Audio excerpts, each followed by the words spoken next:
In this application, we're going to be dealing with a financial situation where we want to see what happens with sales. 4 months after discontinuing advertising on national television, a manufacturer notices that sales have dropped from 100,000 MP3 players per month to 80,000 MP3 players per month. If the sales follow an exponential pattern of decline, what will they be after another 4 months? So I've got 2 ordered pairs here. And I'm going to do this just a little bit differently because I don't want you to forget about how powerful ordered pairs can be. So we've got our time that's elapsing, that's 0 months. And we've got our initial value of 100,000 MP3 players being sold per month. We have y equals c times e to the kt power. Whether we use y equals c times e to the kt power or a equals p times e to the rt power doesn't matter. What you need to understand is that when we're talking about interest,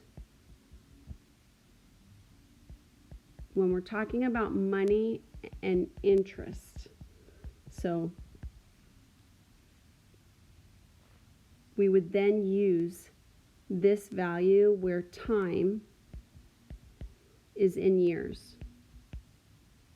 However, our input is months, our output is the number of MP3 players that we're selling.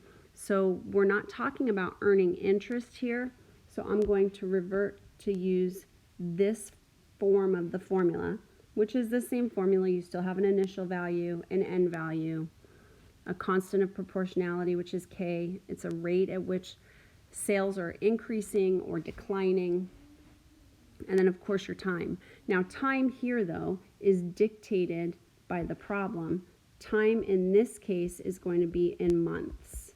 So that's what allows us to use the time that's dictated in the problem is this formula on the left because we're not talking about compound interest. So what do we have here? We've got 0, 10,000, and then 4 months later, it looks like we've got 80,000 MP3 players being sold, right? So 4 months later, 80,000. So it's dropped from 100,000 to 80,000. So I'm going to use this formula. My initial value is 100,000. My end value is 80,000. And then I've got times E raised to the K times 4 power. And the reason it's the K times 4 power is because 4 months have elapsed. I'm going to divide both sides by 100,000. So I get 8 over 10. That's about the maximum amount of reducing I'm going to do. Divide by 100,000, cross out your zeros. I get 8 over 10 equals e to the 4k power. Log base e is the natural log of 8/10. I'm going to write that as a decimal. 8/10 equals 4k. Divide both sides by 4. And k equals the natural log of 0.8 divided by 4. Why do we need to do that? Because we need to go back to our formula and we need to put in the natural log of 0.8 divided by 4. We want to know what's going to happen in another 4 months, and then that's times t.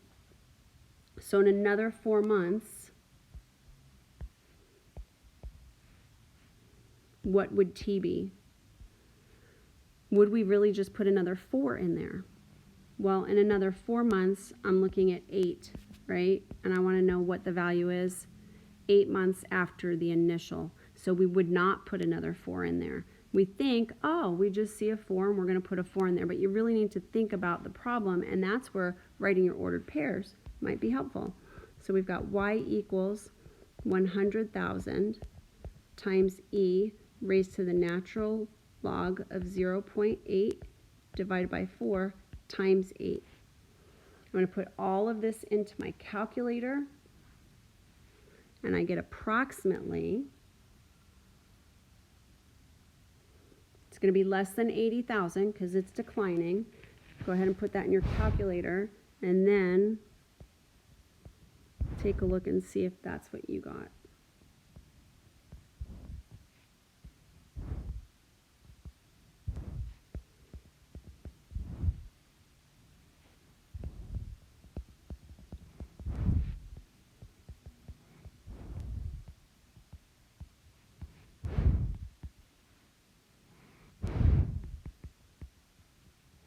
So the whole idea is that they discontinued the advertising. And what happened when they discontinued the advertising? Well, the sales dropped. That makes sense. Advertise, you sell more. You don't advertise, and you're not going to have as many sales. So what happened 8 months later?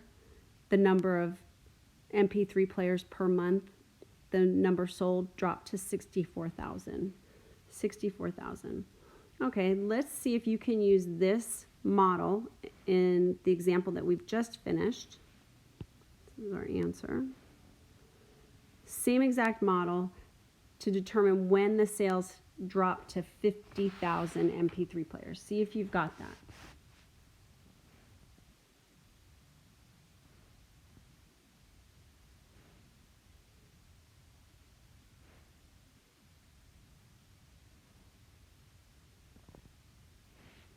Okay.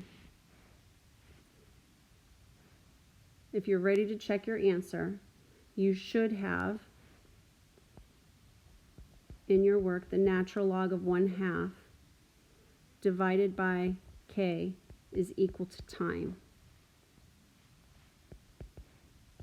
And that time is the time that it takes for sales to decline from 100,000 to 50,000. And 100,000 to 50,000 is half the amount to half the amount started with.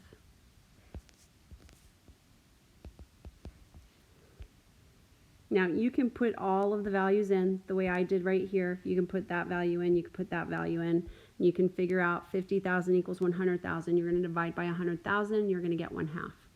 Do all the math. This looks very familiar, and your time is approximately 12.425 months.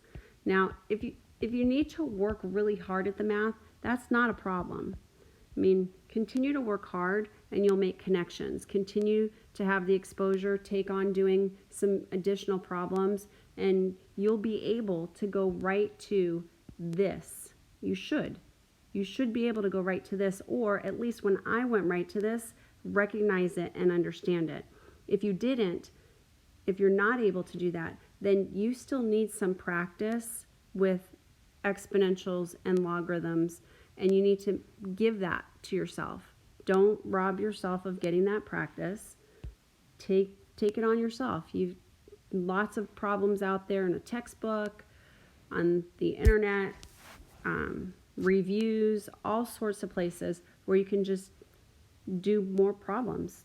Some people just have to work a little bit harder to understand what's happening. So, with the numbers and with the math.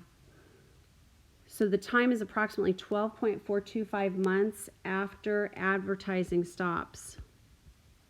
So it takes a little bit more than a year, and their sales get cut in half. That's quite a big hit. So if they didn't intend for that, they're doing layoffs. Their business is in serious trouble. Serious trouble.